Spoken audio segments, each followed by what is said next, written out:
I haven't been trapping much at all this year, so I figured I'd take some time to show you guys how I set up. Everything that I do is simple aircraft cable, a couple of these little ferrule holders, and then a D-loop, or not a D-loop, just a loop on the back side so I can feed through, wrap it around a tree limb or post or something, and that's that. I got two that I'm gonna set up for coyote and fox, and then I got two that I did for some dogless for coons. Yeah, so I figured I'd show you how. So don't really have any crazy tools required. There is two that I use. There's a swagger tool. You can get it from Home Depot or Lowe's or any electrical place or anything. And then some dikes to cut your wire. Yeah, so other than that, you'll need some wire. I use 3/32. You can use whatever you like. I think 3/32 is plenty thick enough. So what I do first is I take my, let's see, this is a 1.5, I think. Yeah, this is the Bridger 1.5 here. I just take it, set it up, and I go fairly large around the trap as well. That way it's just easy to take and get it in place. So this is your regular double ferrule. You can see I got about a hand size or so. So I'm gonna take that, feed it through. Maybe sometimes they're a little finicky. So feed that up and through, get back to where you're, again, about hand size, fits over your trap easily. Obviously, if you're going to use a bigger trap, you need to use something, slightly bigger. So all you do is you just take it, and once you get it fed through, you feed this back through. Oh. So once you feed that back through, you'll have something that looks like this. Just double check, make sure you're gonna fit over top. This right here, this is called your tag. That tag is a little more important for coyote and fox because they tend to have a little more speed and they're a little stronger than a coon. Reason why that's important is we've got this double ferrule here to hold the loop. We also got a little single ferrule that we can use to hold this tag line just in case that was to break loose, almost as a last line of defense in case that ferrule fails. So all you do is break open your swagging tool. I don't know how well you guys can see this. I'm shooting on my iPhone today, so not so great, but GoPro batteries suck in the cold weather. So all you do is you set your swagger up, get your ferrule and whatever ferrule size you're using. There's measurements on the side here. You probably can't see those. You just take them, set it up, get it pinched. Just one last check, make sure you're big enough. And then you just squeeze that in, nice and easy. So then you got yourself a good little loop. Ain't gonna come apart none. Then you take your single ferrule, or locking ferrule, whatever people would like to call it. It don't matter, everyone says tight or loose, it don't matter. It's physics, man. That's all it is. If it's on there, it ain't going nowhere. So you put that in there, same exact thing. Again, that is on your tag line. That's all that's on. Sometimes I get a little caught up. So you have something that looks like that. So you got your loop. Now, what you can do is just double check, make sure it's gonna work, that you could feed through there. I like mine a little big, just sometimes I'd set up at night or in the evenings or early mornings where it's low light.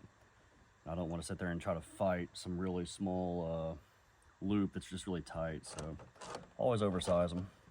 Next thing that I do is I grab the bottom of my loop, or the bottom of the tag line, and I go out full shoulder So I go all the way out to this shoulder here.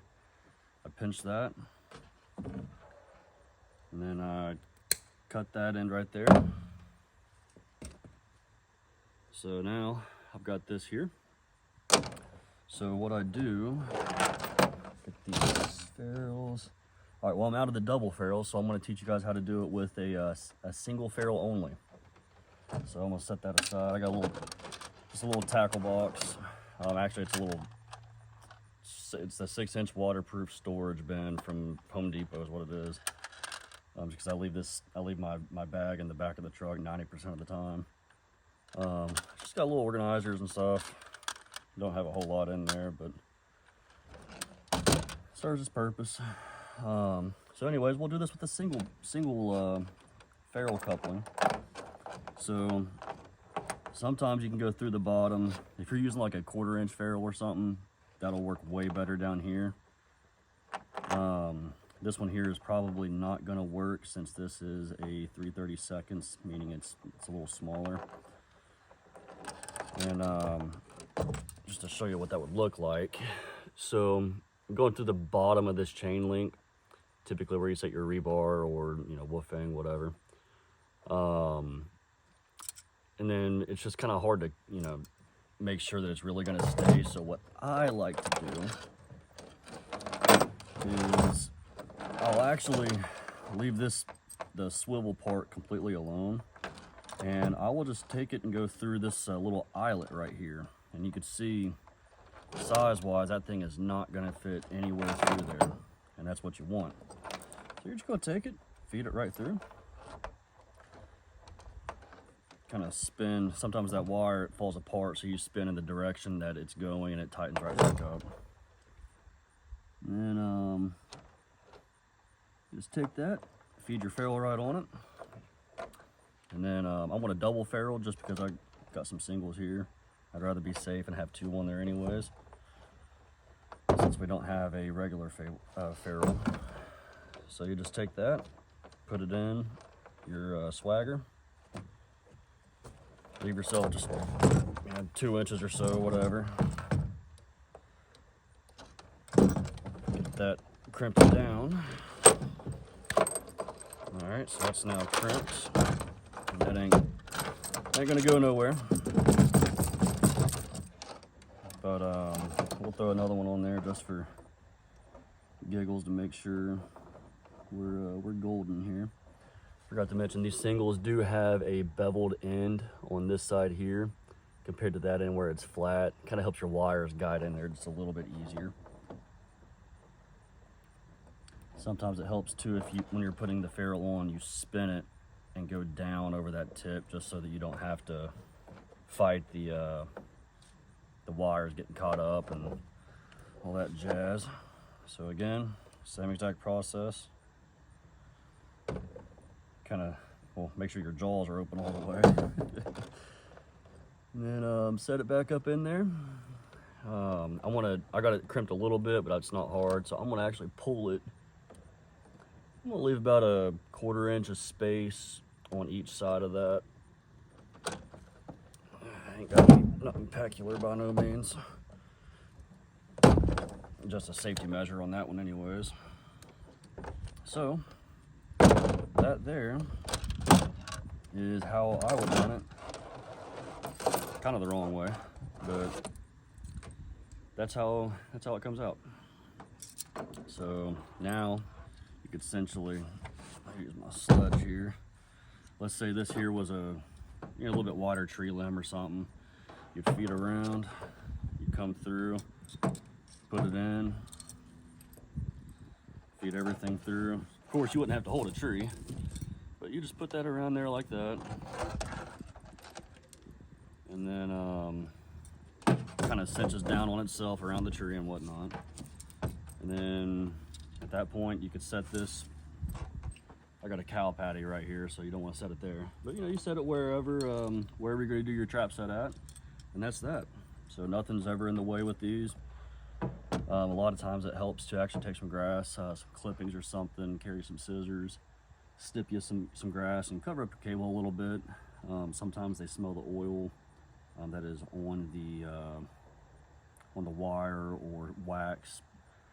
Every one of these cables has something a little bit different about them. But this wire here, it's nothing special. I think I got this from Home Depot. I think it was like 16 bucks or something for a 50 foot. And I take it and let me get this out of the way here. So I take it, I put it in here. Also the glorious Home Depot bag. Gotta be cheap. Actually, it's better than what I had. I did use this milk crate that's starting to fall apart.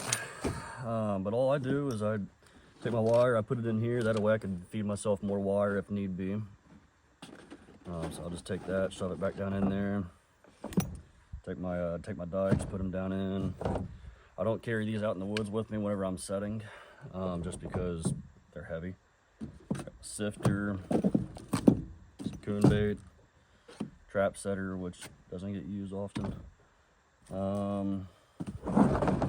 Salmon oil, fox urine. I always carry some 550 cord. I don't know why, but I just do.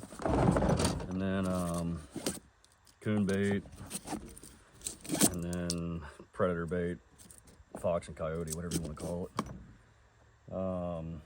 And I just take my traps and usually set them. Let's get this put over here right quick. I don't carry this in the woods with me either. It's essentially useless. So I just take all this and set her down in there. I always drape all my cables, just down over the side here. I put my bridgers in there, and I put my dog within this little end pouch here. And then that's how I walk out. So I just take all these, I coil them up, grab my handle, and go about my business. But yeah, if y'all have any questions or comments or anything, please ask. I'm more than willing to help in any way I can. I'm by no means amazing at trapping. Done it off and on over the years, and this year here's my first year hunting in Virginia. Been a good year, been a very productive year, but nothing wrong with doing some trapping and trying to get some bonus fun in play. If y'all have any questions or anything, just feel free to ask, and yeah, see y'all next time.